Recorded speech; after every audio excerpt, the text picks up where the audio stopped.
Some prefer the Mac, some prefer the Whopper, but what about from an investment perspective? Is Burger King a good franchise investment? We'll take a look at that today on Franchise City.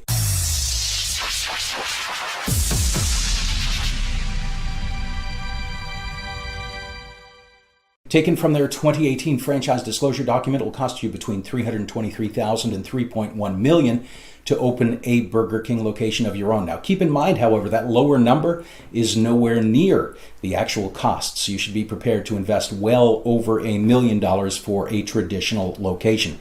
Royalties are 4.5%. There's a 4% fee for advertising, but these amounts can change in certain circumstances, as we'll cover later in the video. Now, just the franchise fee is $50,000 per restaurant. Now, most people think they can buy a restaurant with just the franchise fee. Absolutely not the case. You'll need quite a bit more to get started. Buyers require a net worth of $1.5 million, and they need $500,000 available in liquid capital. Now, the company that would become Burger King started way back in 1953 in Jacksonville, Florida, was initially started as Insta-Burger King.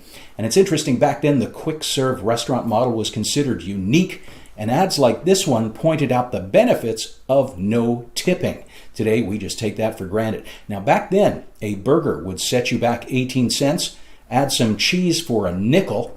Still think that inflation is not a problem? Burger King operation was centered around the Insta-Broiler that allowed customers to watch their burger actually being cooked. And shortly after that, they replaced it with the flame broiler that has become so popular today. Now, the original founders discovered that franchising was not quite so easy when they used the regional expansion model, which is like master franchising, providing licensing to local owners who were able then to expand in their own local territory. Now, this created some quality and consistency issues, and the company was soon in trouble. In 1967, after operating privately for 8 years, Pillsbury bought Burger King. At the time, they had less than 300 restaurants in operation. In 1970, one of their biggest franchise owners tried to take over the whole chain.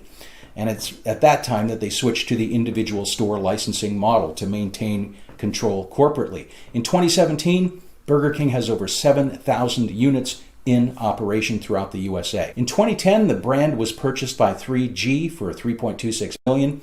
That's the same company that has controlling interest in RBI Foods, which is Tim Hortons, and more recently Popeyes. Now, at the time, Burger King was badly out of date and not kept up to standards. McDonald's, since 2004, had been updating its stores, and many individuals had begun shaming Burger King for some really terrible conditions, and this story made it to ABC News. Live rodent activity. State inspectors documented gnaw marks on hamburger buns from rodents beneath the front counter, and they found rodent droppings under the storage shelf, sink, and the front counter.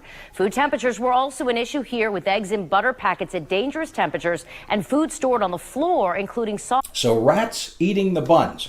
That's not having it my way, Burger King. Anyway, food aside, cleanliness aside, considerations of decor aside, is Burger King a good franchise investment? Well, the franchise will tell you all the good points. Let's do the counterbalance argument. Let's look at the top 4 reasons not to buy a Burger King franchise. The first is golden fluffy pancakes, 89 cents. And not so much the pancakes, but the fact that you as a franchisee are contractually obligated to the continual promotions that are great for customers, but provide a losing proposition for the franchisee. Now, most franchisees dislike this. In fact, so much so they launched a class action lawsuit back in 2011 for being forced to sell $1 cheeseburgers. Now, as a gesture of good faith, the new owners 3G allowed franchisees more input on the items that were on the value menu and how long these specials run. That said, in the competitive food market, you need to offer specials or your store will be empty. Customers that buy on price are notoriously disloyal. Once you raise prices again, they just go back to the next deal. The food industry has become so competitive, the margins have shrunk. Now, this situation is not limited to Burger King by any means, but to any restaurant that has entered into this low-priced value meal arena. Every scenario is different, but we typically suggest smart investors explore food brands in niche markets that sell on quality and value instead of price. So think organic foods, specialty foods that don't compete on price in that same arena as the giants of burgers, fries, and subs. Now remember, when we showed you that 18-cent burger, inflation is real, and shrinking margins on value meals make that dollar burger less popular on your part. Number 2 is remodel. Burger King mandates remodeling initiatives.